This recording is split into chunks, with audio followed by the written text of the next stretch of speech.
बरी राम राम। उम्मीद करूँ सारा बढ़िया होगा, मस्त होगा, बिंदास होगा। तो हमारा बड़ा प्यारा सा टॉपिक चल रहा था जिसका नाम है राजस्थान के अंदर वन संपदा। उसी वन संपदा के अंदर हमें आज राजस्थान के वनों का वर्गीकरण पढ़ना है। आज की क्लास ज्यादा बड़ी नहीं होगी लेकिन इंपॉर्टेंट बहुत है। आज हम वनों का वर्गीकरण देखेंगे जहां से एग्जाम में सीधे सीधे सवाल देखने को मिलते हैं। कई बार तो अपने को ये जो वनों का वर्गीकरण है ना, इसके नाम ही याद नहीं होते यार। का शुष्क पर्णपाती थे, का मिश्रित पर्णपाती थे, का सदाबहार थे। इनके नाम क्या, अपने को नाम ही पता नहीं होते क्या। हालांकि मैं फोटो दिखा दिखा कर तुम्हें वनों का वर्गीकरण याद कराऊंगा। जिस प्रकार से हमने जलवायु के अंदर पढ़ा था कि जलवायु के आधार पर हमने राजस्थान को 5 भागों में बांटा था। शुष्क है, अर्ध शुष्क है, उपाद्र है, आर्द्र है, अति आर्द्र है। उसी प्रकार से जलवायु के आधार पर हमने राजस्थान के वनों को भी 5 भागों में बांटा है। हालांकि कई किताबों के अंदर आपको 3 भागों में भी देखने को मिलेगा।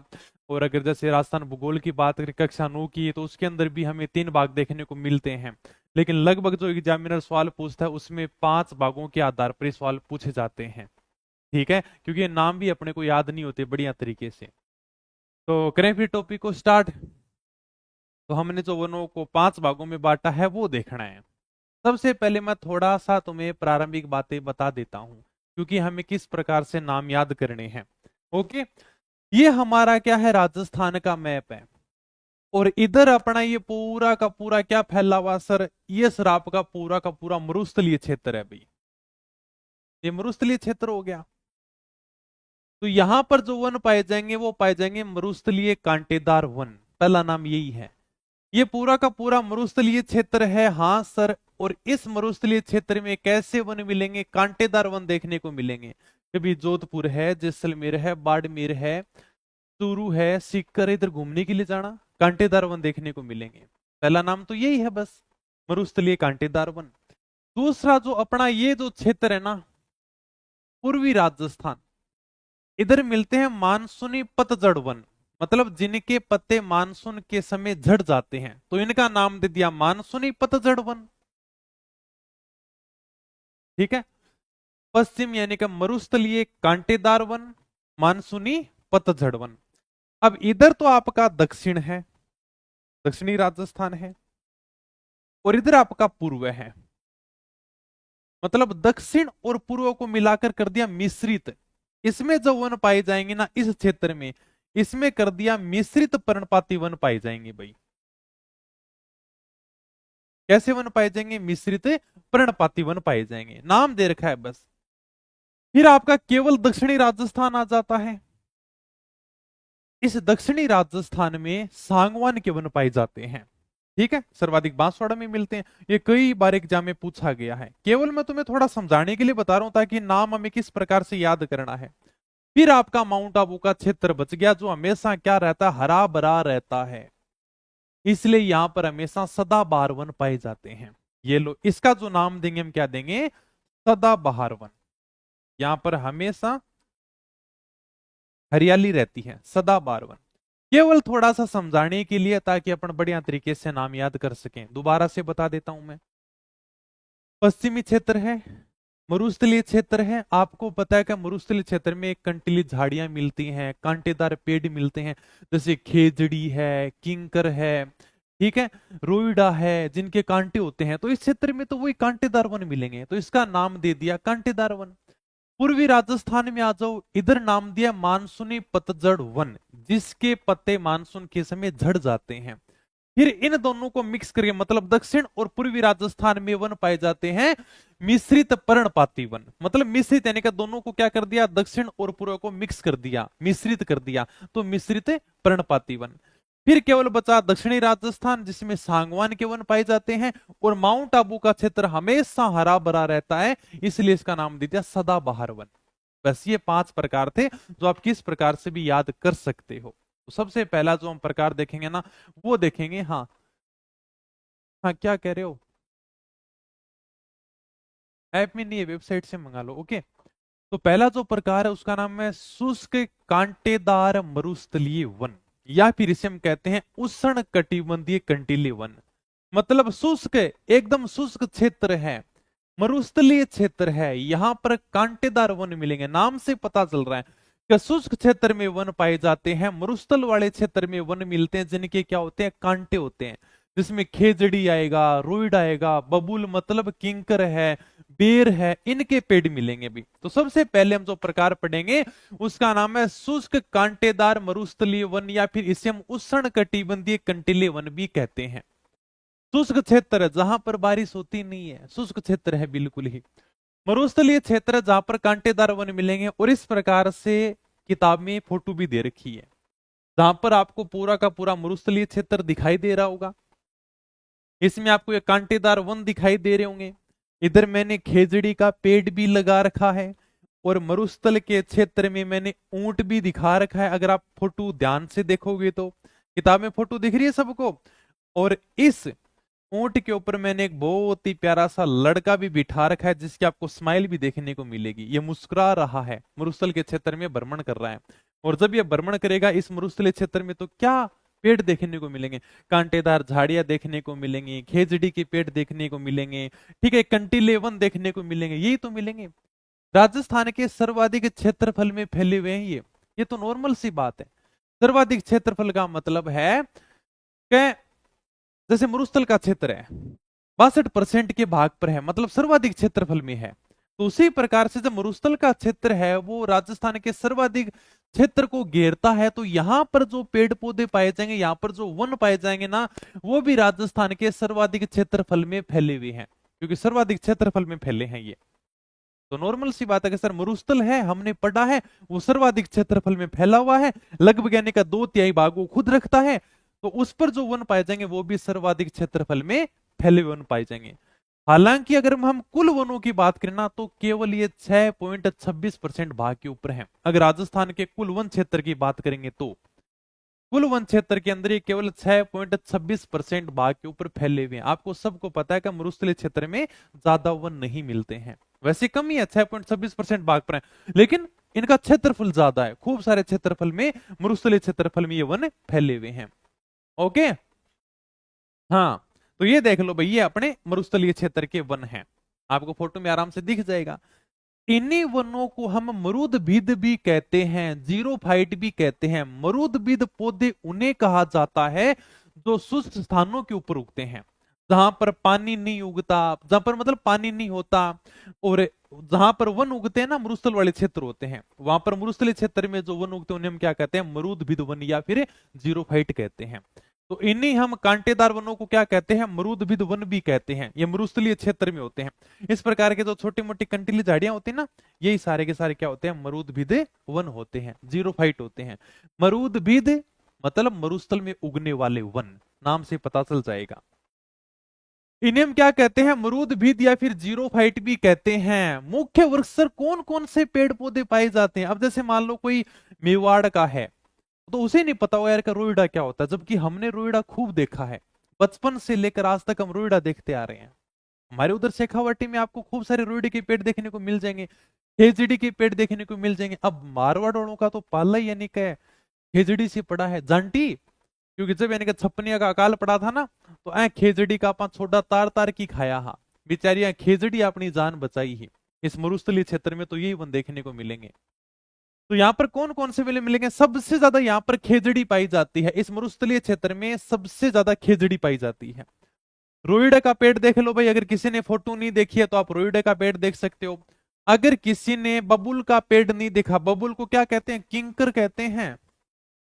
ये तो जितने भी आपको पौधे दिखाई दे रहे हैं ना, सबके कांटे होते हैं, इसलिए इसका नाम है कांटेदार वन। ठीक है, नाम से ही पता चल जाएगा आपको। तो उसके कांटेदार मतलब इन पेड़ पौधों के कांटे होते हैं, मरुस्थलीय क्षेत्र में उगते हैं ये वन, नाम से ही पता चल रहा है, रट्टा मारने की जरूरत ही नहीं है, वैसे ही हल कर दोगे। और बेरिया, बेरिया तोड़े रहेंगे आप, बेरिया तोड़ा जी भी घना ही कांटा गड्ढा है। ठीक है, तो ये क्या है, मरुस्थलीय कांटेदार वन है। किंकर की तो बहुत बड़ी बड़ी सूढ़ों है। ठीक है, कर लोगे, नॉर्मल सी बात है। इस मरुस्थलीय क्षेत्र में घास कौन सी पाई जाती है, सेवण धामण, जो हमने शुरुआत में भौतिक प्रदेश के अंदर भी पढ़ी है। यहाँ पर जो मुख्य रूप से घास मिलती है वो है, देखो सेवण है, या आपके दामन की फोटो देख लो, ये दामन घास है, ये सेवण घास है। राजस्थान के पश्चिम मरुस्थलीय प्रदेश के बीकानेर जोधपुर संभाग में ये पाए जाते हैं। मतलब सर कौन से जिलों में पाए जाते हैं, रट्टा मारने की कोई जरूरत नहीं है। हाँ, अब यानी कि तुम रट्टा मारने लग जाओ कैसे, राजस्थान के कौन से मरुस्थलीय प्रदेश में कौन से जिलों में पाए जाएंगे, अरे भी बीकानेर जोधपुर संभाग है। अब यानी कि मैंने संभाग लिख दिया, पाली अगर किताब में लिखा हो तो पाली काट देना क्योंकि पाली संभाग नहीं है अभी। तो बीकानेर जोधपुर संभाग में पाए जाते हैं। संभाग के अंदर आपको पता होना चाहिए, जैसे बीकानेर संभाग में बीकानेर जिला आता है, गंगानगर जिला आता है, हनुमानगढ़ जिला आता है, चूरू जिला आता है, वहां पर ये आपको पेड़ पौधे देखने को मिल जाएंगे। जोधपुर में जोधपुर है, फलोदी है, बालोतरा है, बाड़मेर है, जैसलमेर है, पाली है, सिरोही है, जालोर है, ये अपने को पेड़ पौधे देखने को मिल जाएंगे। हालांकि प्रॉपर सिरोही तो नहीं आता, लेकिन लगभग यानी कि जोधपुर संभाग इसके अंदर आ जाता है। ठीक है, कर लोगे, नॉर्मल सी बात है। तो पहला प्रकार कंप्लीट है, बस हो गया, इतना ही था बस। कांटेदार वनों की अपनी यही विशेषता है, शुष्क क्षेत्र में पाए जाते हैं, बारिश होती नहीं है, पेड़ पौधों के कांटे होते हैं, खेजड़ी हो गया, बबूल हो गया, बेर हो गया, रोइडा हो गया, ये पेड़ है भी। लगभग यानी कि अपने देखें तो बीकानेर संभाग ले लो सर और जोधपुर संभाग ले लो, इनके अंदर ये पाए जाते हैं। दूसरा जो प्रकार है उसका नाम है उष्ण कटिबंधीय शुष्क पर्णपाती वन, मतलब इसको मानसूनी पतझड़ वन भी कहते हैं। पूर्वी क्षेत्र में चलेंगे, पर्णपाती वन है। पर्णपाती का मतलब है कि ऐसे पेड़ पौधे जो अपने निश्चित मौसम में पत्ते गिरा देते हैं। उष्ण कटिबंधीय शुष्क पर्णपाती या फिर मानसूनी पतझड़ वन इनको कहा जाता है, ये अपने पत्ते गिरा देते हैं। अभी राजस्थान के पूर्वी मैदानी प्रदेशों में मिलेंगे, जैसे अलवर, भरतपुर, धौलपुर में। इसके अलावा ये सिरोही, उदयपुर, बांसवाड़ा में भी पाए जाते हैं। हालांकि ये नहीं कि जैसे तुम कह दोगे सर बांसवाड़ा में तो क्या नहीं कि सागवान के वन मिलते हैं, नहीं, और भी वन मिलते हैं, जैसे यानी अपने मानसूनी पतझड़ वन भी मिलते हैं, लेकिन मुख्य रूप से राजस्थान के पूर्वी मैदानी प्रदेशों में पाए जाते हैं, अलवर, भरतपुर, धौलपुर की तरफ पाए जाते हैं। ठीक है, नॉर्मल सी बातें हैं। तो उष्ण कटिबंधीय शुष्क पर्णपाती या फिर इनको मानसूनी पतझड़ वन भी कहा जाता है, राजस्थान के पूर्वी मैदानी प्रदेश मतलब अलवर, भरतपुर, धौलपुर में पाए जाते हैं। इसके अलावा अलवर, भरतपुर, धौलपुर के अलावा ये सिरोही, उदयपुर, बांसवाड़ा के अंदर भी पाए जाते हैं। इन पेड़ पौधों के पत्ते झड़ जाते हैं एक निश्चित मौसम में। सर कौन से वन, जैसे मान लो का पीपल का पेड़ है, बड़ का है, नीम का है, ये राजस्थान के कुल वन क्षेत्र के 28.38% भाग के ऊपर फैले हुए हैं। हाँ, क्या कमेंट कर रहे हो तुम, चलो भाई। तो राजस्थान के कुल वन क्षेत्र के 28.38% भाग के ऊपर फैले हुए हैं। मुख्य रूप से जैसे आप पीपल का पेड़ है, ठीक है, उधर अपने नीम का पेड़ देख लो, इधर अपने बड़ का पेड़ देख लो। अब देखो भूगोल के ब्रह्मास्त्र तुम सबके पास में, मुझे बताओ तुमने ये बड़ के पेड़ में एक चीज नोटिस की क्या? हालांकि मैंने बड़े प्रेम से लगाई थी और मैंने सोचा था कि जब मैं तुम्हें ये क्लास पढ़ाऊंगा ना तब ये फोटो के बारे में चर्चा करेंगे। बताओ इस फोटो को किसी ने गौर से देखा? ये किताब की फोटो है, ठीक है। तो पर्णपाती वनों में कौन कौन से वन पाए जाते हैं? नीम, नीम का जो पेड़ होता है ना उसके पत्ते झड़ जाते हैं भाई, ठीक है। जब यानी कि बारिश का समय होता है ना उस समय इसके पत्ते झड़ने शुरू हो जाते हैं, बारिश से थोड़ा पहले। हाँ, इसी प्रकार से पीपल के पत्ते भी झड़ जाते हैं, बड़ के झड़ जाते हैं। मुझे बताओ कि इस फोटो के अंदर किसी ने कुछ बात नोटिस की क्या? जल्दी से बताओ। अरे वाह महिमा, और कमजोर बालक, हाँ ठीक है। देखो अगर तुमने नहीं नोटिस किया ना तो किताब के अंदर ध्यान से देखना, इस पेड़ के अंदर ना मैंने एक रस्सी लगाई थी इस प्रकार से, और रस्सी के ऊपर मैंने एक बंदर भी लटकाया था ताकि तुम्हें थोड़ा सा पढ़ने में आनंद आए। दिख रहा है? अब ध्यान से देखना, किताब में तुम्हें बंदर देखने को मिल जाएगा। हालांकि वैसे हो सकता है तुमने गौर नहीं किया, आगे बढ़ गए होंगे। तो ये यानी कि पीपल, बड़, नीम के पेड़ पाए जाते हैं। यहाँ पर बंदर लटकाया था मैंने पहले, तो इस प्रकार से रस्सी लगाई थी और रस्सी के बाद में इस पेड़ के ऊपर बंदर लटका दिया था। बड़ है यहाँ पर तो यही अभी बंदर पाए जाते हैं, छोटे मोटे जीव जंतु हैं, पक्षी वो पाए जाते हैं। हो गए दो प्रकार कंप्लीट। अगले चलो सर, छोटा सा ज्यादा बड़ा नहीं लेकिन कंफ्यूज बहुत ज्यादा होते हैं हम। तीसरा प्रकार मिश्रित पर्णपाती का है, ठीक है। मिश्रित पर्णपाती मतलब पतझड़ वन, यानी कि वर्षा ऋतु में ये जो पेड़ पौधे हैं एक बार अपने पत्ते गिरा ही देंगे भाई। ये जो वन है वो वर्षा ऋतु में एक बार अपने पत्ते गिरा देंगे। कहां पर मिलेंगे? राजस्थान के दक्षिणी और दक्षिण पूर्वी भाग में पाए जाते हैं, ठीक है। राजस्थान के दक्षिणी भाग में भी और दक्षिण पूर्वी भाग में भी। जैसे दक्षिण पूर्वी भाग कौन सा सर? कोटा, बूंदी, बारा, झालावाड़, हाड़ौती वाला क्षेत्र आ गया दक्षिण पूर्वी भाग। इसके अलावा सवाई माधोपुर है, उदयपुर है, राजसमंद है, डूंगरपुर है, बांसवाड़ा, चित्तौड़गढ़ है, सिरोही है, इन जिलों के अंदर भी पाए जाते हैं। ठीक है, तो थोड़ा सा इसके बारे में आपको ध्यान रखना है। सिंपल सा क्वेश्चन पूछ लेगा कि राजस्थान के कौन से जिले में मिश्रित पर्णपाती पतझड़ वन पाए जाते हैं। ठीक है, इनमें से आपको एक ऑप्शन देखने को मिल जाएगा। ठीक है, नॉर्मल सी बात है। ये राजस्थान के कुल वन क्षेत्र के 58.11% भाग के ऊपर फैले हुए हैं। इनके लिए औसत वर्षा होनी चाहिए 80 से 100 सेंटीमीटर तक। यानी जहां पर 80 से 100 सेंटीमीटर तक बारिश होगी वहीं पर ये वन आपको देखने को मिलेंगे। जैसे ये जो वन है ना, ये वन मारवाड़ वालों ने नहीं देखे, शेखावाटी वालों ने नहीं देखे हैं। क्यों? क्योंकि उधर औसत वर्षा 80 से 100 सेंटीमीटर नहीं होती है। जैसलमेर है, बाड़मेर है, गंगानगर है, हनुमानगढ़ है, चूरू है, सीकर है, झुंझुनू है। मैं सही बताऊं ना, मैंने इनमें से एक भी पेड़ पौधा नहीं देखा, क्योंकि हम चूरू से आते हैं और हमारे आपको पता है कि औसत बारिश कितनी की होती है, 50 सेंटीमीटर से कम ही रह जाती है। 40 सेंटीमीटर हो जाए तो भी बहुत बड़ी बात है। ये यानी कि वन वहां पर होते हैं जहां पर 80 से 100 सेंटीमीटर बारिश होती है। जैसे कौन से जिले सर? अपना सिरोही होगा, डूंगरपुर, बांसवाड़ा, चित्तौड़गढ़, उदयपुर है, कोटा, बूंदी, बारा, झालावाड़ है। इन जिलों में बारिश होती है। और ये जो हाड़ौती वाले हो सकता है इन पेड़ों के बारे में बहुत अच्छे तरीके से परिचित होंगे, लेकिन हमने इनके लिए रट्टा लगाया है यार ये पेड़ कौन से होते हैं। जैसे तुम यानी कि रोईडा का पेड़ के लिए रट्टा लगाते हो ना, हाड़ौती है, मेवाड़ वाले, उनका रोईडा का पेड़ नहीं देखा गया यार, क्या रोईडे का पेड़ क्या होता है, खेजड़ी क्या होती है क्या। ठीक है, आ जाओ, मैं तुम्हें आराम से फोटो में दिखाऊंगा। सबसे पहले देखो इनमें कौन कौन से पेड़ पौधे पाए जाते हैं। खैर का वृक्ष, ये जो आपको खैर का पेड़ दिखाई दे रहा है ना, ये एक प्रकार से बब्बूल यानी का किंकर की तरह दिखता है, उसी की तरह आपको दिखाई देगा। ये देख लो, बड़ी बड़ी सूढ़ों हैं, और ये कितनी बड़ी बात है। ये जो आपका खैर का पेड़ है, ये मतलब किंकर की तरह दिखता है और इसकी बड़ी बड़ी सूढ़ होती हैं। तो ये अपने इधर बारिश वाले क्षेत्र में मिलेगा। साल का पेड़ आगे अपन चर्चा करेंगे। साल का पेड़ है, सालर का पेड़ है। ठीक है, जो साल का पेड़ होता है उसकी पत्तियां सर्दियों के समय झड़ जाती हैं और गर्मियों के समय नई पत्ती आती हैं। तो इसके तो अपन अलग से चर्चा करेंगे। सर आपने फोटो नहीं ली, इसके बारे में हम अलग से पढ़ेंगे क्या, इसने नहीं ले रखी। बांस आदिवासियों का हरा सोना कहलाता है, वो भी मैं आगे तुम्हें वनस्पति के अंदर पढ़ाऊंगा, इसलिए मैंने फोटो नहीं ले रखी है। ठीक है, दोकड़े का पेड़ देख लो भाई, ये राजस्थान में सबसे ज्यादा पाए जाते हैं। दोकड़े के पेड़ राजस्थान में सबसे ज्यादा दोकड़े के पेड़ पाए जाते हैं। ठीक है, मतलब ये जलाने के लिए काम आते हैं, इसका फर्नीचर भी बनता है, कोयला भी बनाया जाता है इस पेड़ को जलाकर। तो ये दोकड़े का वन है। ढाक या पलास अपन आगे में फोटो दिखाऊंगा, इसलिए नहीं ले रखी मैंने।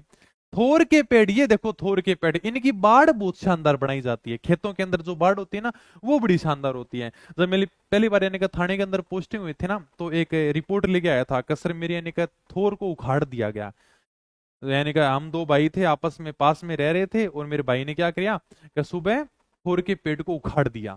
अब यार मैं समझा नहीं यार कि ये थोर क्या होता है, थोर को कैसे उखाड़ दिया गया, क्योंकि रट्टा तो मार रखा था, लेकिन पता ही नहीं था यार का थोर क्या होता है। जिस चीज को अपन रट्टा मारते हैं ना, उस चीज को जल्दी भूल जाते हैं, और जो अपन ने चीज देख ली ना, उसको अपन हमेशा याद रखते हैं कि हाँ यार, अब जैसे मैंने तुमको दिखा दिया कि थोर के पेड़ इस प्रकार से होते हैं, तो ये तुम चीज भूलोगी नहीं।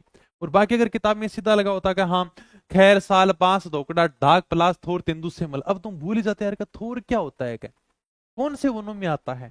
अब तुम समझ जाओगे हाँ यार, कथोर का पेड़ जहां पर बारिश वाला क्षेत्र होता है, सर ने बताया था कि 80 से 100 सेंटीमीटर होता है, ये मारवाड़ शेखावाटी में तो मिलता ही नहीं, क्योंकि उधर तो बारिश नहीं होती। इस प्रकार से थोर का पेड़ होता है। तब मैं गया देखने के लिए, तो थोर के पेड़ को उखाड़ रखा था। इसकी बाढ़ बहुत शानदार बनती है। मेवाड़ के अंदर तो ये पेड़ बड़ा चर्चा में रहता है। खेतों के अंदर बाढ़ है ना, इसी के लगते हैं। जैसे मान लो कि मारवाड़ चूर की मैं बात करूं ना, तो वहां पर खेतों की बाढ़ कैसे लगाते हैं, इस प्रकार से यानी कि तार लगा देते हैं। भी तारों की बाढ़ लगाते हैं, पट्टी लगा देंगे और पट्टी के बाद में तार लगा देंगे। ठीक है, कंटीले तार। इधर कंटीले तार नहीं लगाते, इधर ये थोर के पेड़ लगाते हैं। इनकी बाढ़ बहुत शानदार होती है, बहुत मजबूत होती है। Okay sir. तेंदू के पत्ते अपन आगे पढ़ेंगे। तेंदू का पेड़, तेंदू के पत्तों से बीड़ी बनाई जाती है। एक जो नया नाम है वो आपको लिखना है, सेमल का पेड़। ये देख लो भी, सेमल का पेड़। ठीक है, हालांकि डाक या प्लास जैसा दिखता है, लेकिन अलग होता है। सेमल का पेड़ औषधीय पेड़ है, मतलब औषधि के रूप में इसका उपयोग होता है। अगर आपके किसी के मुंह के ऊपर कील है, मुहासे है ना, तो सेमल के पेड़ की पत्तियां तोड़ो, उनको घिसो और यानी कि मुंह के ऊपर लगा लो, तो आपको काफी राहत मिलेगी। तो ये आपका सेमल का पेड़ आपको देखने को मिल जाएगा। ये जो पेड़ है, ये सारे के सारे मिश्रित पर्णपाती पेड़ हैं, रख लोगे ध्यान में। Okay sir. इन पेड़ पौधों में सबसे ज्यादा जो वन पाए जाते हैं, वो पाए जाते हैं दोकड़ा के वन। दोकड़ा के वन राजस्थान में सबसे ज्यादा पाए जाते हैं। इसलिए मिश्रित पर्णपाती का नाम ही रख रखा दोगड़ा वन, क्योंकि इन सभी पेड़ पौधों में सबसे ज्यादा जो वन मिलते हैं वो किसके मिलते हैं? दोकड़ा के वन मिलते हैं। इसलिए मिश्रित पर्णपाती को हम दोकड़ा के वन भी कहते हैं। हाँ, समेल नहीं है, सेमल है ये। ठीक है, तो लिख लेना ये पॉइंट, आप ये नाम और लिख लेना, अगर किताब में नहीं है तो ये नाम आप लिख लेना, सेमल का पेड़। ठीक है, तो ये भी थोड़ा सा बढ़िया पेड़ है, सेमल का पेड़, औषधीय पेड़ है ये। हाँ, पहली बार सुन रहे हो, पहली बार हो सकता है तुम उधर ही हो फिर। ओके, तो सबसे ज्यादा जो वन पाए जाएंगे वो दोकड़ा के पेड़ पाए जाएंगे। दोकड़ा का जो पेड़ है वो लकड़ी जलाने के काम आता है, कोयला बनाने के काम आता है, और इसकी जो लकड़ी होती है बहुत शानदार होती है, इससे खेती के औजार भी बनाए जाते हैं, जैसे हल बनाते हैं ना, तो वो भी दोकड़ा के पेड़ से बनाते हैं। चलो सर आगे। इन वनों में धोक वृक्ष ज्यादा पाए जाते हैं, इसलिए इन वनों को क्या कहते हैं? दोकड़ा वन भी कहते हैं। मैंने बता दिया, आप दोकड़ा का पेड़ देख लो, फिर भी मैंने किताब में फोटो दे रखी है, सेम यही फोटो दे रखी है मैंने। धोक वृक्ष लकड़ी जलाने कोयला बनाने में काम आता है, इसकी लकड़ी से खेती के औजार भी बनाए जाते हैं। ये भी बढ़िया क्वेश्चन है, एग्जाम में पूछा जा सकता है कि दोकड़ा के पेड़ से खेती के औजार भी बनाए जाते हैं। चलो सर, तीन प्रकार हो गए कंप्लीट, चौथे प्रकार की तरफ चलते हैं। शुष्क सागवान की वन। सांगवान के वन यानी कि दक्षिणी राजस्थान सर्वाधिक बांसवाड़ा में पाए जाते हैं। ओके, शुष्क सांगवान वन, सांगवान वृक्ष ज्यादा पाए जाते हैं। कहां पर ज्यादा पाए जाते हैं? एक मिनट, इसमें कुछ किताब वाली लैंग्वेज रह गई ना, सांगवान वृक्ष ज्यादा पाए जाते हैं, इसको अंग्रेजी में टीक बोलते हैं, ये बात लिख लेना है ना। किताब में तो मैंने लिख रखी है सांगवान वृक्ष है वो ज्यादा पाए जाते हैं, मानसून वन या चौड़ी पत्ती वाले वन भी कहते हैं। एक चीज रह गई, अपने सागवान के जो वृक्ष हैं उनको अंग्रेजी में टीक नाम से जाना जाता है। ओके, तो यहां पर क्या है कि पीडीएफ के अंदर ये भाई ने नहीं लिखी है, एक चीज रह गई, अंग्रेजी में इसको क्या बोला जाता है? टीक बोला जाता। हालांकि किताब में तो मैंने ये बात लिख रखी है, अंग्रेजी में टीक लिख रखी है ना। बताओ फटाफट, मेरे पास किताब है नहीं, मैं देख लेता हूँ, है नहीं है फिर मैं भी बता देता हूँ तुम्हें अपडेट करके।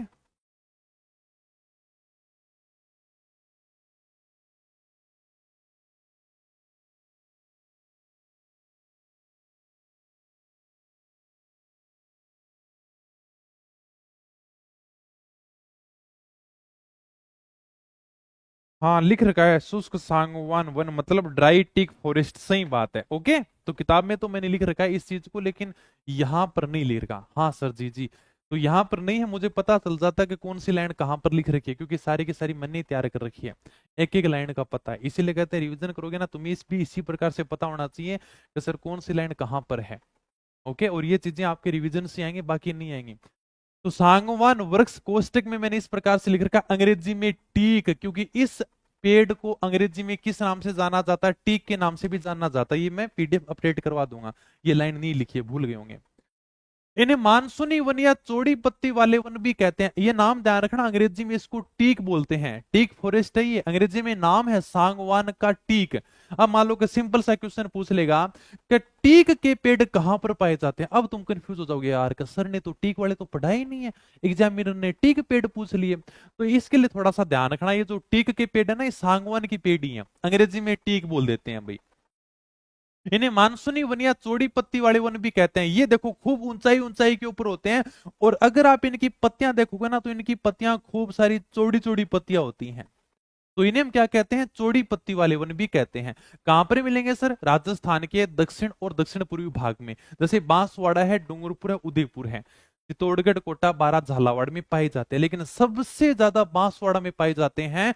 और ये क्वेश्चन पता नहीं कितनी बार पूछा गया कि सांगवान के वन कौन से जिले में पाए जाते हैं, सांगवान के वन कौन से जिले में पाए जाते हैं?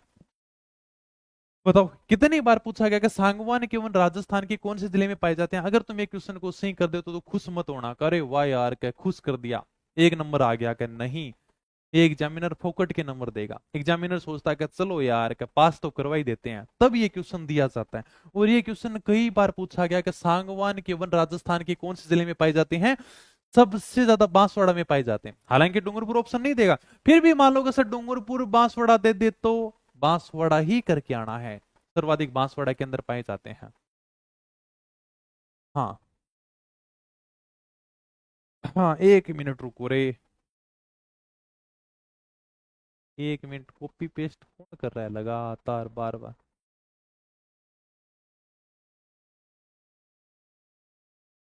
चलें आगे। हाँ, ओके।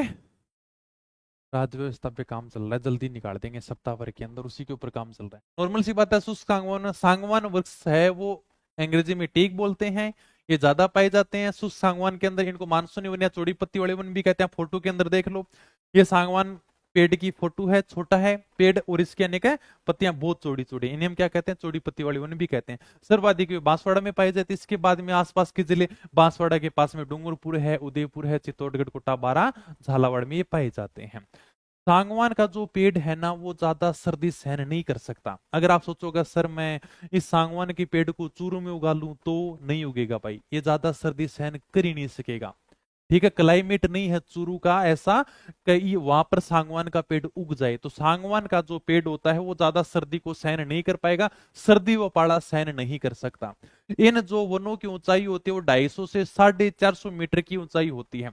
ये वन 250 से 450 मीटर की ऊंचाई वाले क्षेत्रों में मिलते हैं। औसत वर्षा इसके लिए 75 से 110 सेंटीमीटर की बारिश की भी आवश्यकता होती है। जहां पर बारिश होगी वहां पर उगेंगे। बाकी मारवाड़ में नहीं उगते, शेखावाटी में नहीं उगते, क्योंकि वहां पर इतनी बारिश नहीं होती है। अगर आपको फर्नीचर बनाना है तो सबसे अच्छी लकड़ी सागवान की मानी जाती है। अगर आपको वास्तव में फर्नीचर बनाना है ना, कहा यार का मुझे तो बेड बनाना है, सोफे बनाने हैं, ये फर्नीचर का काम करना है, तो इनमें सबसे अच्छी जो लकड़ी मानी जाती है वो किसकी मानी जाती है, सागवान की मानी जाती है। ये राजस्थान के कुल वन क्षेत्र के 6.86% भाग के ऊपर फैले हुए हैं। एक मिनट, कमेंट कैसे रुकी, रुको मैं इसको रिफ्रेश कर देता हूँ, नीचे चली गई। हाँ, हीट लेवल है के लिए, चलो चलो आगे। नॉर्मल सी बात है, सुसांगवान के वन है वो याद हो जाएंगे, ओके सर हो जाएंगे।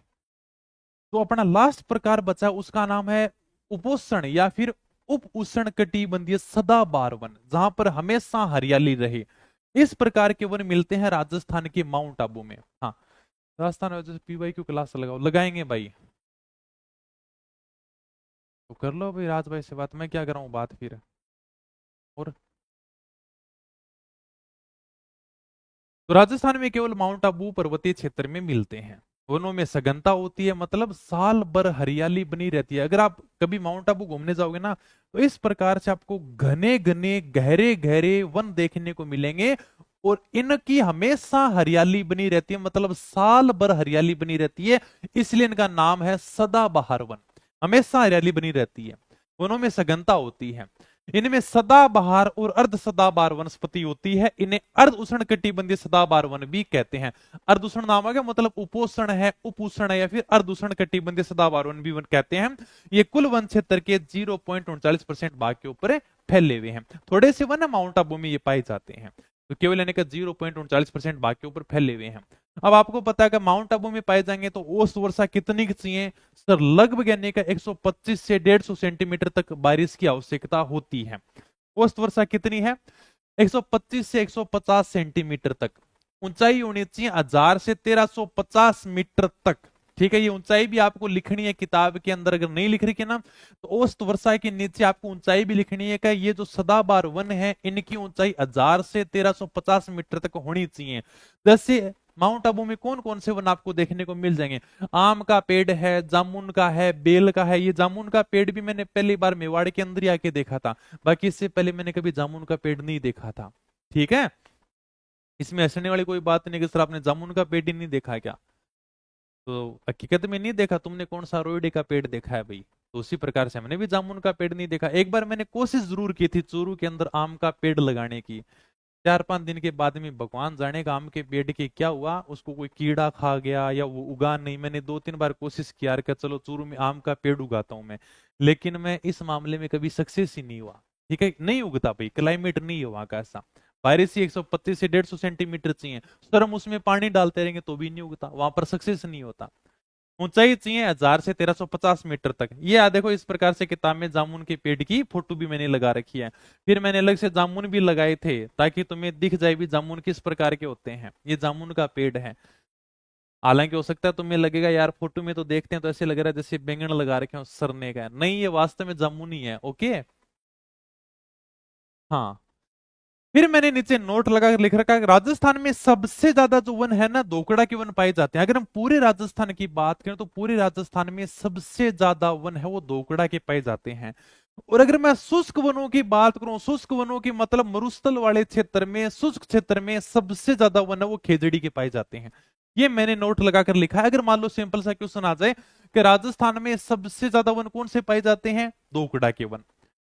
शुष्क क्षेत्र मतलब मरुस्थल वाले क्षेत्र की बात कर रहा है, तो शुष्क क्षेत्र में सर्वाधिक वन कौन से पाए जाते हैं, खेजड़ी के वन पाए जाते हैं। तो ये अपना वनों का वर्गीकरण था। हालांकि हो सकता है टॉपिक छोटा हो, लेकिन थोड़ा सा घुमा फिरा के था, जो अपने नाम याद नहीं होते। हालांकि इतने कठिन नाम भी नहीं है। मरुस्थलीय क्षेत्र में कांटेदार वन पाए जाते हैं, पूर्वी क्षेत्र में अपने पर्णपाती वन पाए जाते हैं, फिर यानी कि दक्षिण पूर्वी क्षेत्र में मिश्रित पर्णपाती वन पाए जाते हैं, दक्षिणी राजस्थान में सांगवान के वन पाए जाते हैं, और माउंट आबू की तरफ सदाबहार वन पाए जाते हैं। ठीक है, तो ये अपना आराम से याद कर सकते हैं। और कौन कौन से वृक्ष उगते हैं वो आप थोड़ा सा याद कर लेना। सिंपल सा पूछ लेगा, आम है, जामुन है, बेल है, ये मतलब कौन से वृक्षों में पाए जाते हैं, तो सदाबहार वनों में पाए जाते हैं। ये हमारे नहीं उगते, आम और जामुन हमारे नहीं उगते, ना तो हमारी इतनी ऊंचाई है और ना इतनी बारिश है भाई। तो एक दो जो पॉइंट मैंने लिखाए हैं वो आपको किताब के अंदर ऐड करने हैं। ठीक है, और कल अपन पढ़ेंगे वनस्पति। एक दो क्लास से और होंगे, उसके बाद में आपका ये टॉपिक कंप्लीट हो जाएगा, ज्यादा बड़ा नहीं, फिर अपन अभ्यारण्य पढ़ेंगे भाई। हाँ, जामुन का पेड़ उगाया था क्या? ओके। अरे वो थार का मरुस्थल है, 1,75,000 है, वो थार का मरुस्थल है भाई। ठीक है, वो पूरा थार का मरुस्थल है जो भारत और पाकिस्तान के अंदर फैला हुआ है। वो पूरे थार के मरुस्थल की बात कर रहा है, 1,75,000 है। ठीक है ना, वो पूरे थार के मरुस्थल की बात है वो। तुम कंफ्यूज हो गए, मैंने उसमें समझाया भी था शुरुआत के अंदर। थार का मरुस्थल की बात कर रहा है वो, 1,75,000 वर्ग किलोमीटर में जो फैला हुआ है ना, वो थार का मरुस्थल है। चलो ठीक है, फिर कल मिलेंगे अपन राजस्थान की वनस्पतियों के अंदर। ये ज्यादा बड़ा तो नहीं कराया मैंने, लेकिन फिर भी इसको क्या करना, साथ साथ में याद कर लेना, नहीं तो कंफ्यूज हो जाओगे फिर, कह यार आम का पेड़ कौन सा था। बाकी इतना आसान मैंने समझाया है, छोटा करके समझाया है, इससे आसान तुम्हें कहीं नहीं मिलेगा फिर। चलो फिर मिलेंगे नई वीडियो में, तब तक धन्यवाद, थैंक यू, जय हिंद, जय भारत।